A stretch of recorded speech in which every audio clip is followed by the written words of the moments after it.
एक बार धर्मराज युधिष्ठिर एक प्रश्न को लेकर बहुत विचलित थे। उन्हें समझ नहीं आ रहा था कि इसका उत्तर कैसे पता करें। तभी उन्हें पितामह भीष्म का ख्याल आया। पितामह भीष्म एक श्रेष्ठ योद्धा के साथ ही बहुत बड़े विद्वान भी थे।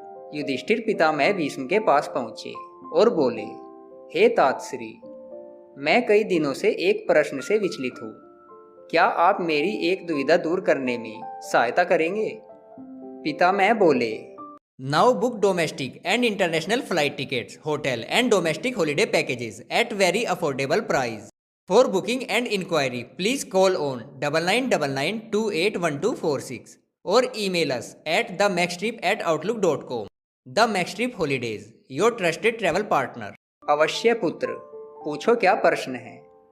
युधिष्ठिर बोले, मैं यह जानना चाहता हूँ कि संभोग के समय स्त्री और पुरुष में से ज्यादा आनंद किसे प्राप्त होता है। पितामह भीष्म बोले, इस संबंध में मैं तुम्हें एक कथा सुनाता हूँ जिससे तुम्हारे प्रश्न का उत्तर मिल जाएगा। बहुत समय पहले भंगासवाना नाम का एक न्यायप्रिय और बहुत यशस्वी राजा था, लेकिन उसका कोई पुत्र नहीं था। पुत्र प्राप्त करने के लिए उसने एक हवन किया। उस हवन में राजा ने केवल अग्नि भगवान का आह्वान किया, देवराज इंद्र का नहीं। हवन से उसे 100 पुत्रों की प्राप्ति हुई। अपने अपमान से देवराज इंद्र काफी क्रोधित हो गए। इंद्र अपने अपमान का बदला लेने के लिए कोई मौका ढूंढने लगे ताकि राजा भंगासवाना से कोई गलती हो और वह उसे दंड दे सके। पर राजा इतना अच्छा था कि इंद्र को कोई मौका नहीं मिल रहा था, जिस कारण से इंद्र का गुस्सा और बढ़ता जा रहा था। एक दिन राजा शिकार पर निकला। इंद्र ने सोचा कि अपने अपमान का बदला लेने का ये सही समय है, और इंद्र ने अपनी शक्ति से राजा को सम्मोहित कर दिया। राजा भंगासवाना सम्मोहित हालत में अपनी सब सुध बुध खोकर जंगल में इधर उधर भटकने लगे। उन्हें ना दिशाएं समझ आ रही थी और ना ही अपने सैनिक दिख रहे थे। जंगल में भटकते भटकते वह भूख प्यास से व्याकुल हो गए। अचानक उसे एक छोटी नदी दिखाई दी जो आकर्षक लग रही थी। राजा नदी के पास पहुंचा। जैसे ही राजा ने पानी पिया, उसने देखा कि वह बदल रहा है। धीरे धीरे राजा का शरीर एक स्त्री में बदल गया। उसे समझ नहीं आ रहा था कि उसके साथ ऐसा क्यों हुआ। राजा बहुत दुखी हुआ और जोर जोर से विलाप करने लगा।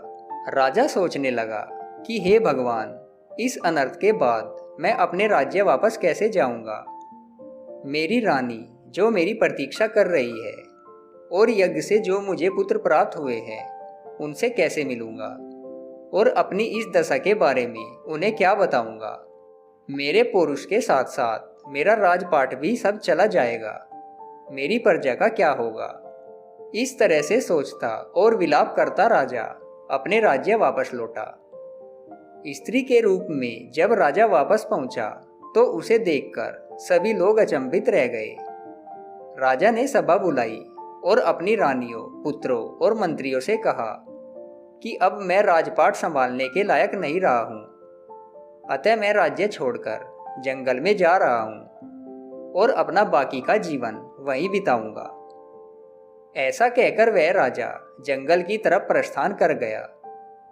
वहां जाकर वह स्त्री रूप में एक तपस्वी के आश्रम में रहने लगी, जिनसे उन्हें कई पुत्रों को जन्म दिया।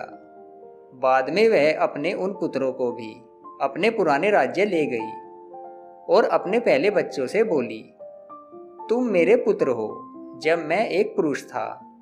अब मैं एक स्त्री हूँ और ये मेरे पुत्र है। अतः तुम सभी भाइयों की तरह मिलकर इस राज्य को संभालो। सभी भाई मिलकर रहने लगे, परंतु इस तरह सबको सुख से जीवन व्यतीत करता देख देवराज इंद्र और ज्यादा क्रोधित हो गए और उनमें बदले की भावना फिर जागने लगी। इंद्र सोचने लगे कि ऐसा लगता है कि राजा को स्त्री में बदलकर मैंने उसके साथ बुरे की जगह अच्छा कर दिया है। ऐसा सोचकर इंद्र ने एक ब्राह्मण का रूप लिया और राजा भंगासवाना के राज्य में पहुंच गए। वहां उन्होंने सभी राजकुमारों के एक दूसरे के प्रति कान भरने शुरू कर दिए, जिससे क्रोधित होकर सभी भाई आपस में लड़ पड़े और एक दूसरे को मार डाला। जैसे ही भंगासवाना को यह बात पता चली, वह शोक में डूब गई। ब्राह्मण के रूप में इंद्र भंगासवाना के पास पहुंचे और पूछा कि वह क्यों रो रही है। भंगासवाना ने रोते रोते पूरी घटना इंद्र को बताई। तब इंद्र अपने मूल रूप में आ गए और भंगासवाना को उसकी गलती के बारे में अवगत कराया। इंद्र बोले, यज्ञ में तुमने सिर्फ अग्निदेव का आह्वान करके मेरा अपमान किया था। अपने अपमान का बदला लेने के लिए ही मैंने तुम्हारे साथ यह सब किया है। यह सुनते ही भंगासवाना देवराज इंद्र के पैरों में गिर गई और अपने द्वारा अनजाने में किए गए पाप के लिए क्षमा मांगी।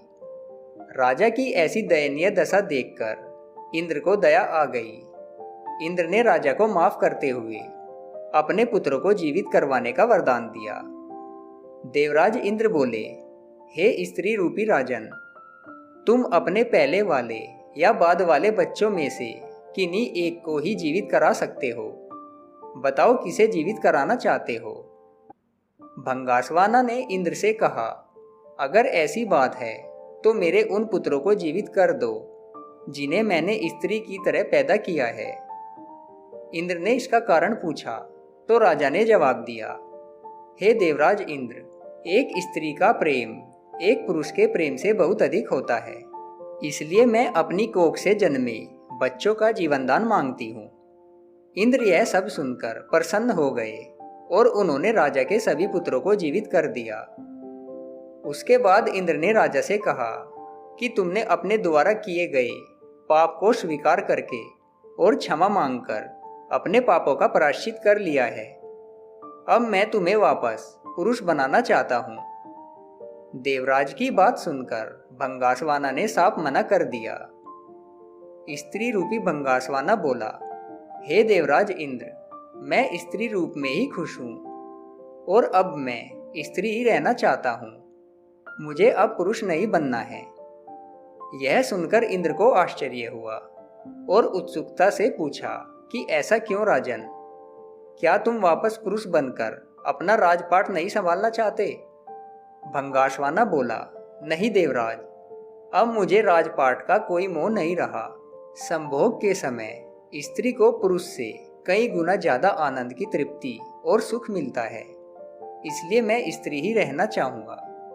यह सुनकर इंद्र ने तथास्तु कहा और वहां से अंतर्ध्यान हो गए।